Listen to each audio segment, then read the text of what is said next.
When American forces set out to cross the Rhine River in March of 1945 to continue advancing into the heart of Germany, the heavily bombed city of Cologne stood in their way. Entire city blocks had been reduced to rubble during the war, but German forces still lurked beneath the ashes of their homes and churches. More impressively, the striking Cologne Cathedral remained standing after having resisted dozens of bombs. Spearheading the assault into the country were the American T26 Pershing tank crews. These brand new war vehicles were the American response to the ferocious Panther and Tiger tanks. In one of the main streets leading up to the cathedral, a Pershing heavy tank would come face to face with a lone Panther waiting to fight a last stand. In a matter of seconds, both tanks aligned their shots and aimed at each other. The dawn of tanks. When World War II broke out in Europe in 1939, blitzkrieg German forces demonstrated what tanks were capable of. These all-metal behemoths were no longer the slow and clunky prototypes first seen in the trenches of World War I. This new generation of armored vehicles was fast and powerful. The first Panzers were pivotal in taking Poland, France, Belgium, Holland, and most of the continent. But the German tank supremacy reached a halt in the outbreak of Operation Barbarossa, the invasion of the Soviet Union in 1941. The Soviet KV series heavy tank and the T-34 medium tank were the first armored opposition vehicles that the Panzer crews faced during the war. These Russian vehicles forced German engineers to develop medium and heavy tanks capable of overcoming the enemy, giving way to the first-generation Panther medium tank and the heavy Tiger tank. Both German tanks would prove extremely destructive on most fronts due to their thick armor plates and their deathly cannons that easily penetrated American and British defenses. The Americans had been using the M4 Sherman tank since 1942 and struggled to keep up with German technology. Although the M4 was effective enough and easily produced, its armor and 75mm cannon were highly vulnerable to Panthers and Tigers. German crews in the Western Front repeatedly joked that one Panther or Tiger tank was better than 10 American Shermans. The problem was, they said, that the Americans always showed up with more than 11. The Pershing. By 1944, American engineers began to work on a new tank model that could withhold the German Panzers. It was first designated Prototype T-20 and later T-26E1.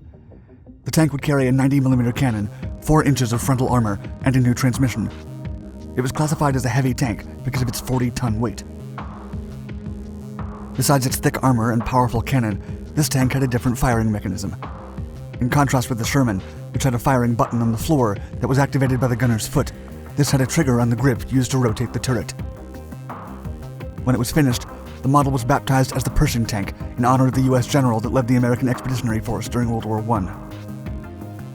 Less than 100 Pershing tanks arrived in Europe by February of 1945 to be tested by the best tank crews the U.S. had to offer. One of these early crews was led by Staff Sergeant Robert Early. Early's men had been fighting since September of 1944 and had proven their valor in combat. His tank gunner, Corporal Clarence Smoyer, had even made a name for himself due to his excellent aim and calm temperament under stressful situations.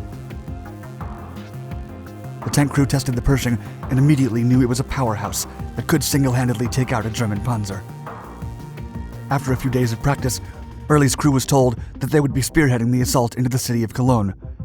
To cross the Rhine and make their way to Berlin, they had to take control of the city and what remained of its bridges.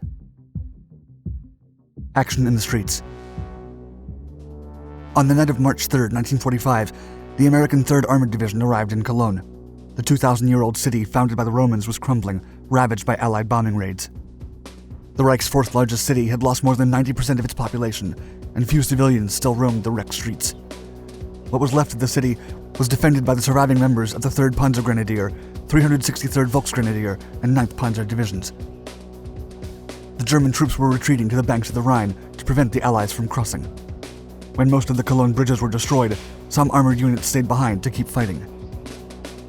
On March 6th, Sergeant Bob Early's Pershing tank, nicknamed Eagle 7, arrived at Cologne.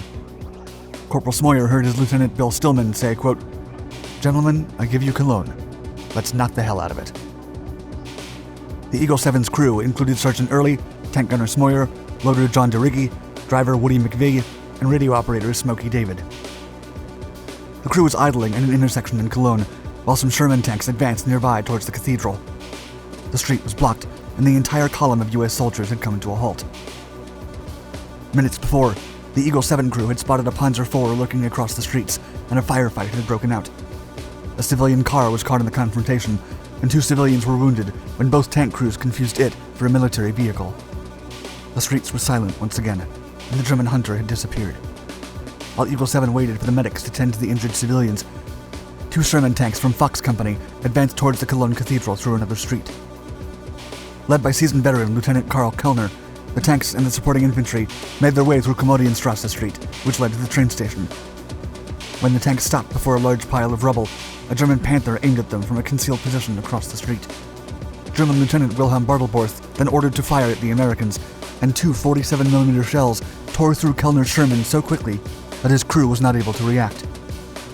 A third shot hit the tracks of the second Sherman and quickly reversed to go back into cover. Photographer Jim Bates, who was among the men that accompanied the infantry, filmed the entire incident.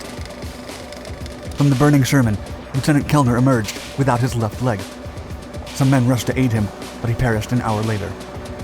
Bates stopped recording and ran back to Eagle 7 to warn Sergeant Early that a Panther was on the move near the cathedral.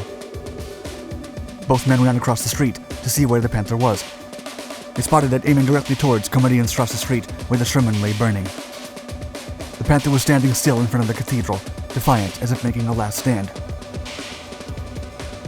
Early decided that Eagle 7 would flank it from another street, and the 2 men ran towards the Pershing.